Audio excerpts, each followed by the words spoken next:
안녕하세요. 이 선생님의 비즈니스 한국어 수업 시간입니다. 오늘은 여러 가지 단어 중에서 여러분들과 함께 최가 들어가는 단어와 문장, 그리고 회사에서 일어날 수 있는 실수와 관련된 대화문을 배워보도록 하겠습니다. 먼저 최가 들어가는, 즉 최로 시작하는 단어들에 대해서 알아보도록 하겠습니다. 최는 한국어에서 보통 가장 이런 뜻으로 쓰입니다. 그래서 제일 먼저 최고, 최저. 최고는 가장 높다 라는 뜻입니다.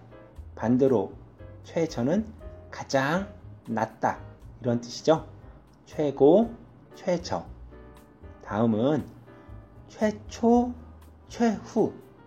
최초라는 건 가장 먼저, 가장 빨리 무엇을 하다, 처음이란 뜻이죠. 최초, 최후는 반대로 가장 마지막에 하는 것, 그것을 최후라고 그러죠. 그래서 최초, 최후.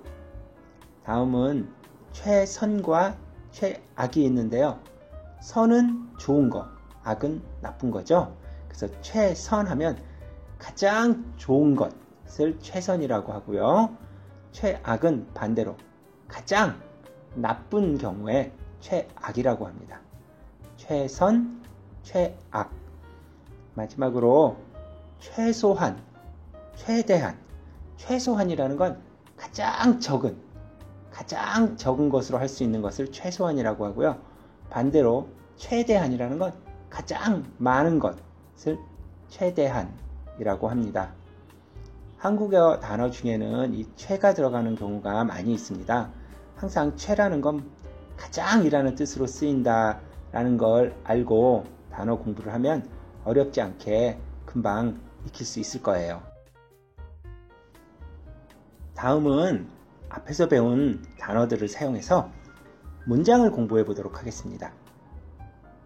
전자 분야에서는 우리 회사가 최고라고 자부한다. 전자에 관련된 분야에서는 우리 회사가 가장 높은 위치에 있다라고 자부심을 가질 수 있다, 이런 의미죠. 전자 분야에서는 우리 회사가 최고라고 자부한다.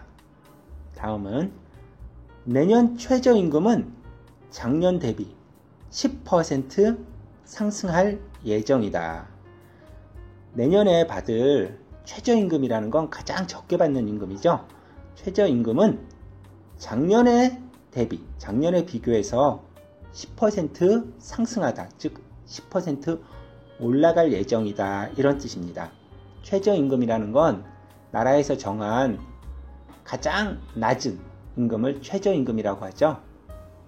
내년 최저임금은 작년 대비 10% 상승할 예정이다. 회사에서는 자기가 맡은 일에 최선을 다하는 것이 중요하다. 항상 가장 할 수 있는 한 최고의 노력을 해야 되겠죠, 회사에서는. 그래서 회사에서는 자기가 맡은 일에 최선을 다하는 것이 중요하다. 이 최선을 다하단 말은 우리가 회사에서 많이 쓰는 단어니까 최선을 다하다. 자기가 가지고 있는 모든 것을 다 쓴다, 이런 이야기입니다. 그러니까 이 문장 잘 기억하세요. 회사에서는 자기가 맡은 일에 최선을 다하는 것이 중요하다. 다음은 작년 최악의 경제 불황에도 우리 회사는 10%의 성장률을 기록했다. 작년에 코로나 때문에 많은 회사가 힘들었죠. 작년 최악의 경제 불황에도 우리 회사는 10%의 성장률을 기록했다. 우리 회사는 전자업계 최초로 멀티 모니터 개발에 성공했다. 멀티 모니터라는 건 여러 가지 모니터가 같이 나오는 거겠죠? 우리 회사는 전자업계 최초로, 전자업계에서 가장 먼저 멀티 모니터 개발에 성공했다, 이렇게 하네요.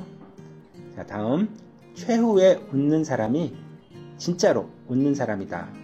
한국에서 많이 쓰는 문장이에요. 가장 마지막에 웃을 수 있는 사람이 진짜 웃는 사람, 즉 승자, 이긴 사람이다 이런 뜻이에요. 그래서 중간에 좀 과정이 힘들더라도 마지막에 웃을 수 있도록 열심히 하자 하는 경우에 많이 쓰입니다. 최후에 웃는 사람이 진짜로 웃는 사람이다. 마지막으로 기업은 최소한의 비용으로 최대한의 이익을 창출하기 위해 노력한다. 이게 모든 기업은 그렇죠. 들어가는 비용은 가장 적게 하고 거기서 발생하는 이익은 아주 가장 크도록 그렇게 노력하는 게 보통 기업이죠. 그래서 여기는 기업은 최소한의 비용으로 최대한의 이익을 창출하기 위해 노력한다. 창출하다 한다는 거는요, 만들어내다 이런 뜻입니다. 우리가 앞에서 최로 시작하는 단어를 배웠고 또 그 단어가 들어가는 문장을 배웠죠. 항상 이야기하지만 단어가 문장에서 어떻게 쓰이나 하는 것이 정말 중요합니다. 여러분 열심히 공부하세요. 다음으로는 회사에서 할 수 있는 실수와 관련된 대화문을 한번 공부해 보도록 하겠습니다. 배현주 씨와 투안 대리의 대화입니다. 먼저 배현주 씨가 이렇게 이야기합니다. 대리님, 아까 저 찾으셨다고 들었어요. 시키실 일 있으세요? 투안 대리가 배현주 씨에게 뭔가 할 얘기가 있어서 찾았다는 말이죠. 대리님, 아까 저 찾으셨다고 들었어요. 시키실 일 있으세요? 투안 대리가 대답합니다. 뭐 물어볼 게 있어서요. 그런데 현주 씨 어디에 있었어요? 투안 대리가 찾을 때 현주 씨가 자리에 없었으니까 어디에 있었냐 하고 물어보는 거죠. 뭐 물어볼 게 있어서요. 그런데 현주 씨 어디에 있었어요? 배현주 씨가 어디에 있었는지 대답을 하죠. 비품실에서 복사 용지를 찾다가 왔어요. 복사를 하다가 용지가 다 떨어져서 비품실에 갔는데 거기에도 없었어요. 회사에서는 복사하거나 프린트 할 일이 많죠? 그런데 하다가 복사 용지가 없어서 그걸 찾으러 갔다고 하네요. 그러한 것들은 보통 회사의 비품실에 있죠? 여러 가지 회사에서 필요한 물건들을 저장하는 곳을 우리가 보통 비품실이라고 합니다. 비품실에서 복사 용지를 찾다가 왔어요. 복사를 하다가 용지가 다 떨어져서 비품실에 갔는데 거기에도 없었어요. 투안 씨가 대답을 합니다. 그럼 총무팀에 비품 신청을 해야 돼요. 비품 신청서 양식은 가지고 있죠? 보통 회사에서 필요한 물건이 있으면 총무팀에 신청을 합니다. 근데 회사에는 거기에 따른 양식이 다 갖춰져 있습니다. 그래서 그 양식에 맞게 어떠한 것이 얼마나 필요하다 이렇게 적어서 총무팀에 제출해야 합니다. 그래서 투안 대리가 설명을 하는 거죠. 그럼 총무팀에 비품 신청을 해야 돼요. 비품 신청서 양식은 가지고 있죠? 배현주 씨가 대답합니다. 그게 제가 파일을 확인하다가 실수로 지워버렸어요. 죄송합니다. 신입사원은 이런 일이 있을 수 있죠? 회사에 여러 가지 서류가 많다 보니까 파일도 많을 수밖에 없습니다. 근데 컴퓨터를 정리하다가 확인하다가 실수로 지워버리는 경우가 있죠? 그래서 배현주 씨가 이렇게 이야기하네요. 그게 제가 파일을 확인하다가 실수로 지워버렸어요. 죄송합니다. 투안 대리가 대답을 하죠. 그래요? 그럼 제가 메일로 보내줄게요. 그런데 뉴스 번역한 자료는 어디에 있나요? 과장님이 찾으시더라고요. 투안 대리가 메일로 배현주 씨가 지워버렸다고 하는 파일을 보내주겠다고 합니다. 회사에서는 이런 일이 자주 있죠. 그런데 배현주 씨가 해야 할 일에 대해서 확인을 하죠. 그래요? 그럼 제가 메일로 보내줄게요. 그런데 뉴스 번역한 자료는 어디에 있나요? 과장님이 찾으시더라고요. 배현주 씨가 또 이야기합니다. 죄송해요. 복사 때문에 정신이 없어서 번역하는 걸 잊어버렸어요. 어떡하지요?